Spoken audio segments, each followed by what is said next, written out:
Hello friends, তোমাদের প্রত্যেকে আমান teaching একাডেমিতে স্বাগত জানাই। আজকে আমরা আলোচনা করব একটি পার্সেন্টেজ ম্যাথ অর্থাৎ শতাংশের প্রশ্নের উত্তর নিয়ে। প্রশ্নটি চাকরির পরীক্ষাতে পড়েছে।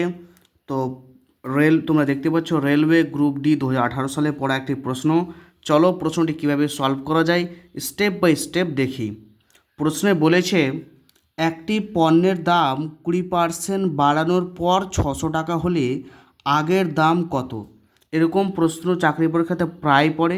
তো অবশ্যই ভিডিওটি প্রথম থেকে শেষ পর্যন্ত দেখবে, প্রশ্নটি একদম মনোযোগ সহকারে তার সমাধানটা দেখবে, যাতে তোমাদের একটা ধারণা বা কনসেপ্ট জেগে ওঠে।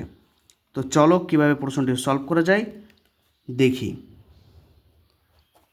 সলভ করার জন্য আমরা প্রথমে এখানে বলেছে আগের দাম কত। তো আমরা ধরি আগের দাম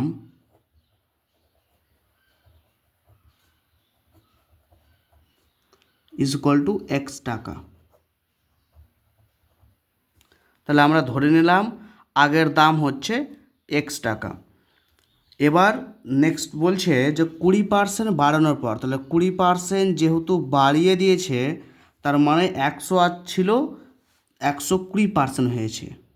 তাহলে 120% হয়েছে। তো দুটো জিনিস বুঝলাম। প্রথম বুঝলাম যে আগের দাম কত, তো আগের দাম ধরে নিলাম এক্স টাকা।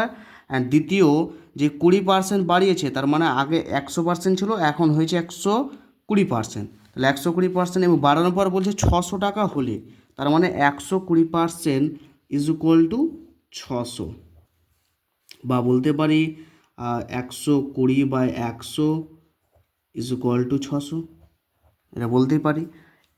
তোমার যে থাকুক। এরপরে বলছে আগের দাম কত ছিল। এবার আমরা একটা সমীকরণ করতে পারবো। সমীকরণটা কি হবে যে এক্স ইজ ইকুয়াল টু, মানে আগের দাম সমান 600 টাকা ইন্টু 120%। 120 মানে কি 120/100, তো এবার আসলে কী হবে, উল্টে যাবে। তাহলে 100/120। বুঝতে পারলে? আগের দাম কত এটা আমরা জানার জন্য এক্স ধরেছিলাম। তো এক্স সমান আমরা কি লিখতে পারি?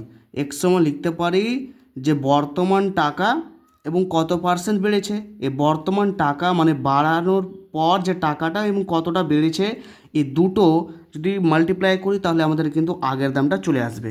তাহলে এখানে যদি আমরা মাল্টিপ্লাই করি, এখানে লিখব এক্স ইজ ইকুয়াল টু 600, তাহলে একটা শূন্য কাটলাম, ঠিক আছে। এখানে আমরা লিখব 5×60 মানে 50 ইন্টু একটা শূন্য মানে 500 টাকা। তাহলে আমাদের সঠিক অ্যান্সার অর্থাৎ আগের দাম কত ছিল, তাহলে আগের দাম ছিল 500 টাকা। এরকমই ম্যাথ চাকরি পরীক্ষাতে আসা ম্যাথ ভিডিও অর্থাৎ ম্যাথ কোয়েশ্চেন নিয়ে আলোচনার ভিডিও দেখতে হলে অবশ্যই চ্যানেলটাকে সাবস্ক্রাইব করো। আবার আসছি নতুন একটি ভিডিও নিয়ে, ততক্ষণ পর্যন্ত ধন্যবাদ।